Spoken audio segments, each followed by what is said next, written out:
അവസാനം ഒരു സന്തോഷം എന്തെന്ന് പറഞ്ഞു കഴിഞ്ഞാൽ അപ്പൊ അശോകി അവള് 1 മാസം എൻ്റെ കൂടെ ഉണ്ടായിരുന്നു. പിന്നെ അതങ്ങോട്ട് എന്നെ ഇല്ലാതാക്കി നിന്റെ കൂട്ടുകാരന്മാർ തന്നെയാണ്. അവന്മാരെ കൂടല്ലെന്ന് പറഞ്ഞാൽ നീ കേൾക്കുകയില്ല. പെട്ടെന്ന് ചിരിക്കും. ഞാൻ വരച്ചു തുടങ്ങുന്നത് എൻ്റെ വീട്ടിൽ നിന്ന് തന്നെയാണ്. എൻ്റെ അപ്പ വരച്ചിരുന്ന വീട് ചുറ്റുമുള്ളവർക്ക് വരച്ചു തുടങ്ങിയതാണ്. എൻ്റെ കൂട്ടുകാരന്മാരെ കൂടെയും പിന്നെ അത് കഴിഞ്ഞിട്ട് അവന്മാരെ കൂടെ ആളായെന്നേ ഉള്ളൂ.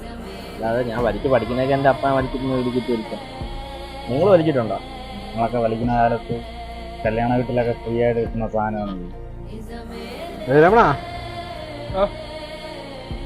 ചന്ത പോയപ്പോ ഞാൻ സാധനം വാങ്ങിച്ചായിരുന്നോ?